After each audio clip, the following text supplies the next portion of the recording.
Every single day, you're interacting with systems that manage your money, your messages, your shopping carts, the whole shebang.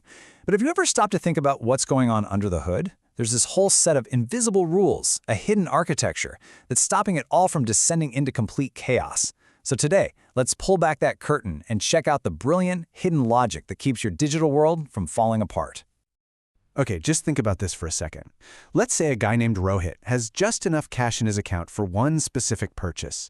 So, what happens if an ATM withdrawal and, say, a Netflix payment try to pull that exact same money out at the exact same instant?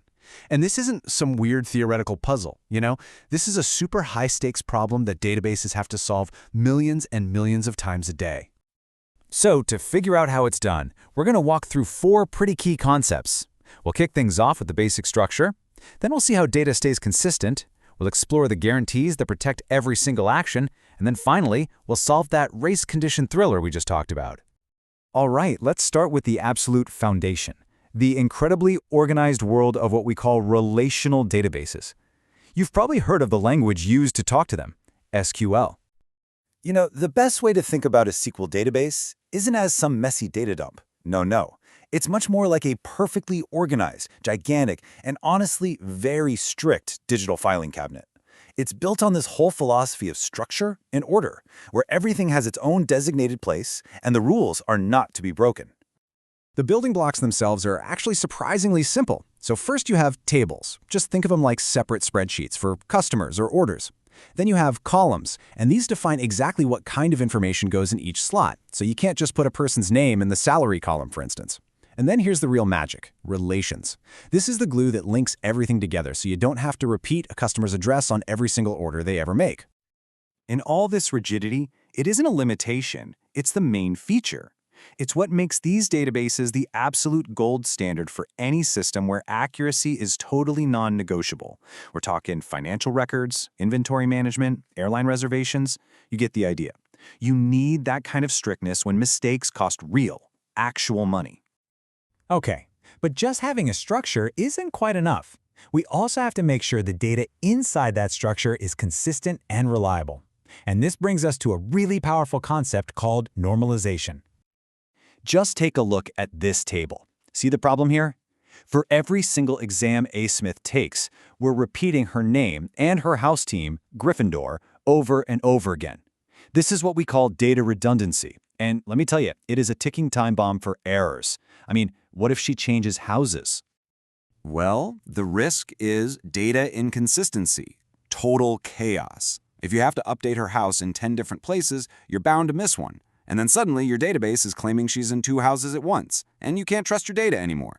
The solution, luckily, is this really elegant process called normalization, where we basically just break the data apart to get rid of all that repetition. So here's the first step. We create a dedicated students table, just for the students. Now, all the information about A. Smith, her name, her house, it lives in exactly one place. And this becomes what we call the single source of truth. It's a really big deal. And that brings us to step 2. The exams table no longer needs to store her name or her house. Instead, it just references her unique student ID, S1. So now, if she changes houses, you just update it in that one single spot, and every record connected to her is instantly automatically correct. That is the power of normalization. Okay, so our data is organized, it's consistent, but what happens when we try to change it? This is where we need a solid set of guarantees to keep our data safe, and it all comes down to a powerful acronym, ACID. The A stands for atomicity. A transaction, like a bank transfer, might actually have a few different steps. Well, atomicity guarantees that the whole thing is all or nothing. I love this analogy. Think of it like a teleporter. You either arrive fully at your destination, or you never left in the first place. You can't get stuck halfway in the wall.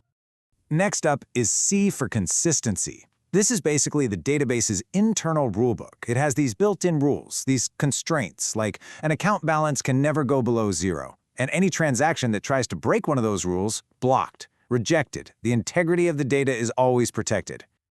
I is for isolation, and this one is so critical for busy systems. Each transaction happens inside its own little soundproof room. It can't see and it can't be affected by any other transactions that are happening at the same time. This is what prevents one process from reading the messy, half-finished data from another one. And finally, we've got D for durability. This one's simple but absolutely vital. It means that once the database tells you a transaction was successful, that data is written in stone. It's saved permanently to the hard disk. The power could go out 1 millisecond later, doesn't matter. Your data is safe when the system reboots. So, we have our structure, we have our single source of truth, and we have our ACID guarantees. So let's go back to our opening thriller and see how all these principles come together to prevent a total financial disaster.